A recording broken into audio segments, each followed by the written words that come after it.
menyampaikan pembelajaran peserta didik saat ini. Hari ini kita kedatangan narasumber istimewa yaitu Ibu Ana Mufidah SPD, pendidik yang telah berpengalaman dalam menerapkan berbagai metode dan media pembelajaran di kelas. Melalui obrolan ini, kita dapat mengambil banyak inspirasi yang praktik baik yang dapat diterapkan oleh guru-guru lainnya. Baik, tanpa berlama-lama, mari kita mulai percakapan hari ini. Selamat datang Ibu Ana Mufidah SPD. Ya, apa kabar hari ini? Alhamdulillah.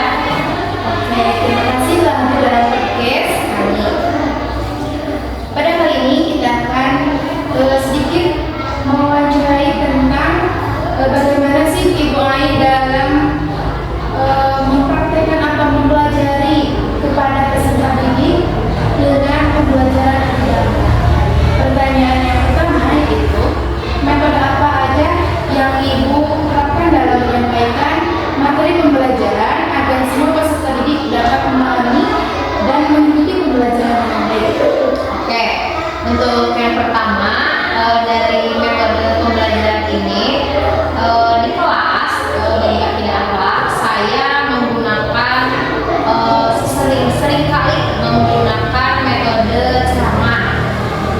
Kadang juga ada diskusi kelompok, kemudian ada tanya jawabnya dan pemberian contoh yang konkret ataupun nyata di dunia lapangan tentang akidah akhlak. Kemudian metode itu dipilih oleh saya agar siswa itu tidak hanya menerima informasi itu secara pasif, tetapi juga biar terlibat aktif dalam proses pembelajaran, proses berpikirnya, dan memahami konsep melalui pengalaman secara langsung, karena ada metodenya yang tadi ketika pemberian contoh nyata atau konkret. Seperti metode yang saya gunakan dalam akidah akhlak.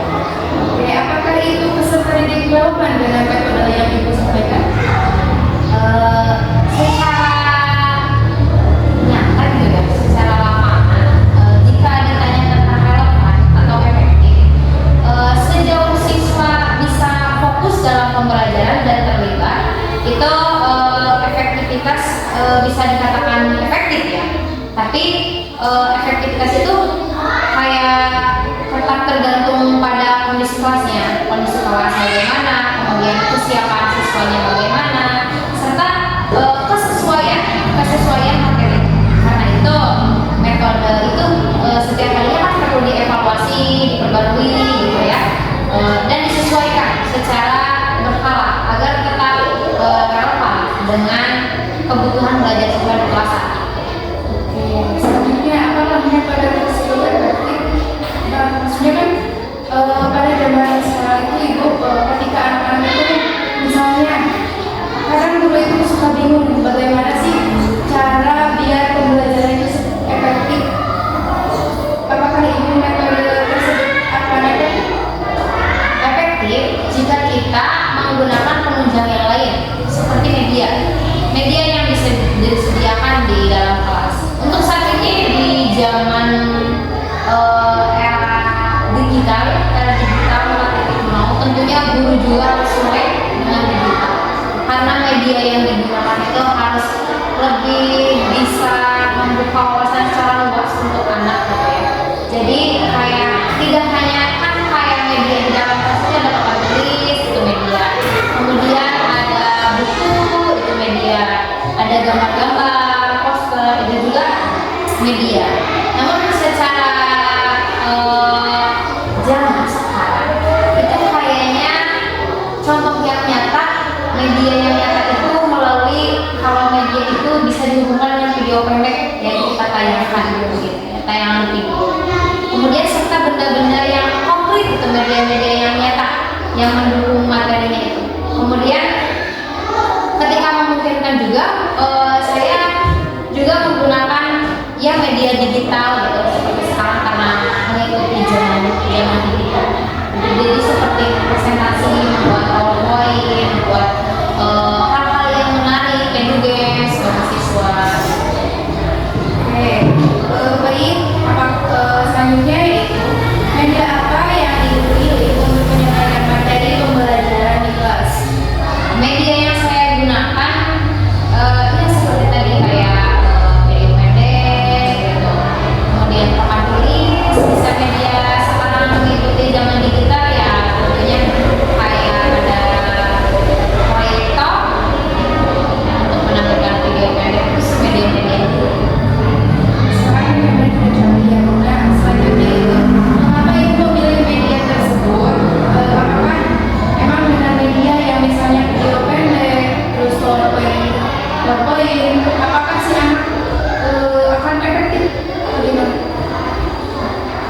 media yang tadi saya sebutkan itu saya pilih itu karena mungkin bisa membantu siswa untuk memahami materinya itu secara visual dan praktis gitu ya.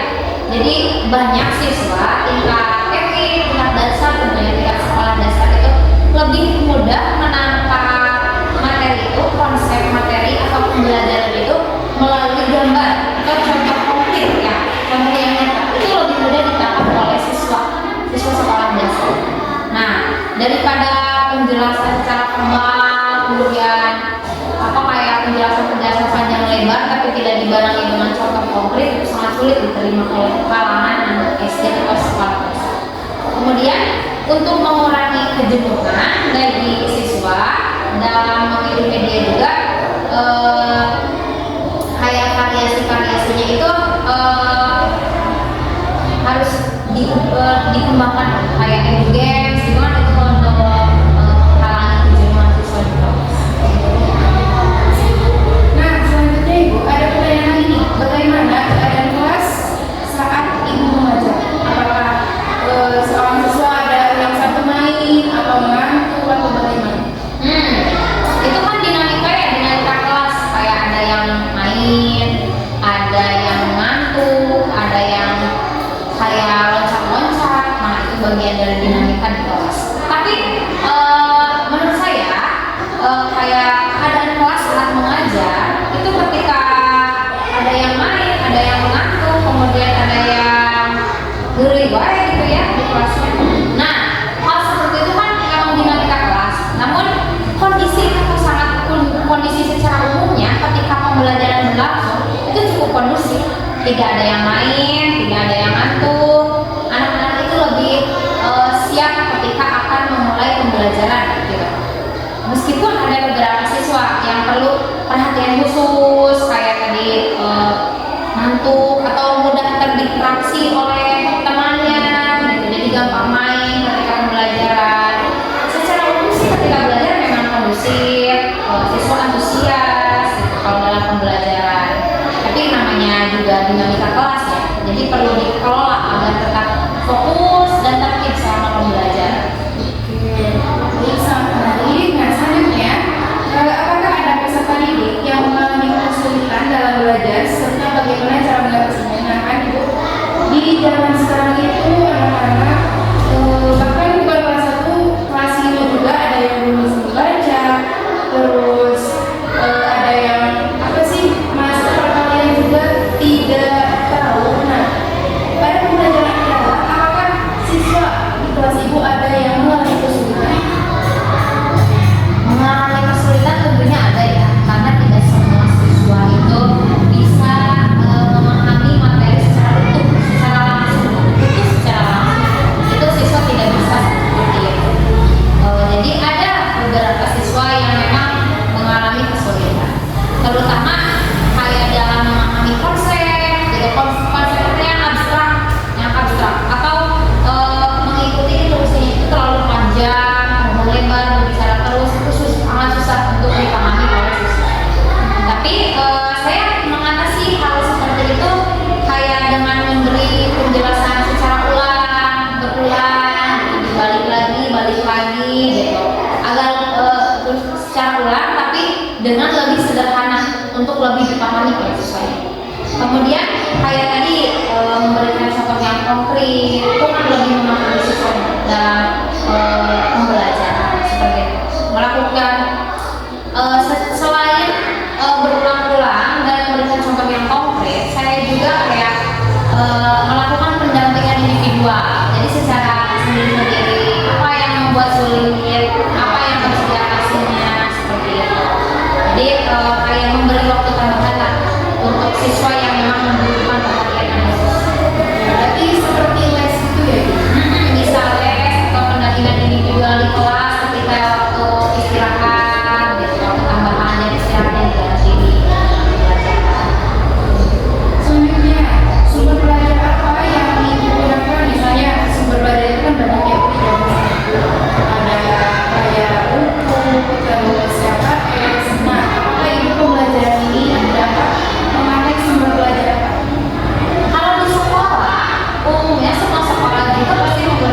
buku ya, buku pegangan yang oleh sekolah itu sudah ditentukan.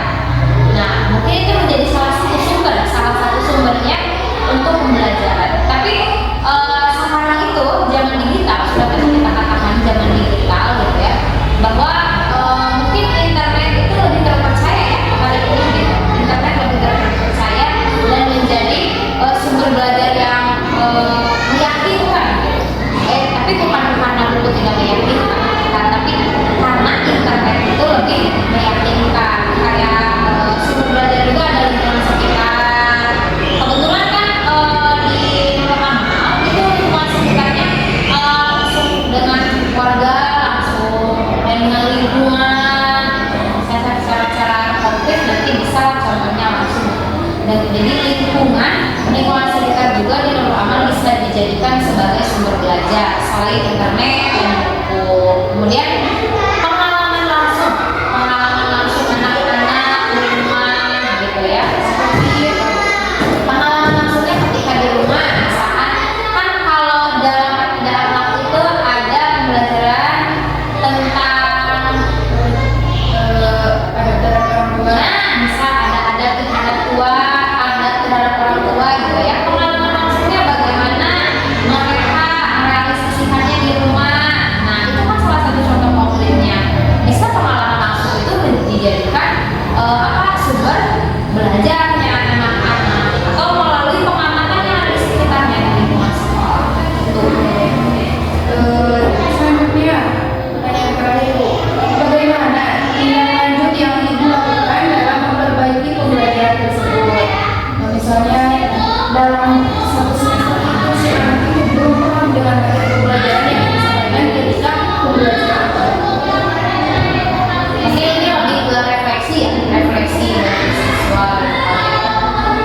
Nah, untuk itu dari cara memperbaiki pembelajaran tersebut, kayak saya melakukan refleksi setelah mengajar. Saya langsung melakukan refleksi, mengevaluasi bagian mana anak yang susah untuk dicerna atau dipahami atau dimengerti gitu. Bagian mana yang memang anak itu kurang efektif untuk dimasukkan gitu ya. Bagaimana serta kayak meminta umpan balik dari anak gitu ya, dari siswanya gitu. Kayak umpan balik atau dengan pertanyaan, mengulang pertanyaan atau memberi kesempatan untuk menyimpulkan pembelajaran. Itu refleksi untuk mengukur sejauh mana siswa itu bisa memahami pembelajaran saat itu. Atau bisa juga setelah kita mengetahui di bagian mana anak-anak sulit ya untuk memahami atau mencerna pembelajaran, itu bisa lebih ke metodenya ya, mungkin mengubah metodenya seperti apa gitu yang lebih relevan, dan medianya yang lebih mencolok mungkin, atau strateginya dari strategi seorang guru dalam melakukan pembelajarannya pada pertemuan berikutnya agar anak-anak itu lebih bisa tertarik pembelajaran, bisa masuk bagaimana. Kayak saya juga tidak hanya melihat secara langsung, tapi saya juga mencatat perkembangan anak dalam proses pembelajaran. Apakah akan semakin baik dari waktu ke waktu atau bagaimana? Terima kasih ya Ibu. Mungkin satu pertanyaan lagi, bagaimana kesan dan pesan ketika Ibu mempelajari pembelajaran dalam dengan anak-anak yang luar biasa, misalnya ada yang kesulitan belajar, ada yang berminat gitu, kesan-kesannya? Pesan-pesan saya mengajar ya. Pesan-pesan mengajar tidak apa. Kayak apa ya? Refleksi juga sih, bukan buat diri sendiri, kayak mengingat bagaimana pesannya itu buat diri sendiri, mengingat bagaimana cara-cara yang baik, menerapkan akhlak yang baik dari diri sendiri juga bisa diterapkan kepada siswa gitu. Bagaimana dari diri sendiri mungkin nanti bisa lebih kayak memberikan contoh yang konkret dari gurunya gitu untuk anak-anak gitu sih. Pesannya dari diri sendiri kayak harus lebih relevan dengan apa yang diajarkan kita dan tingkah laku kita untuk menjadi contoh yang baik bagi anak-anak seperti itu. Nah, mungkin itu tentang wawancara ini ya, Bu. Terima kasih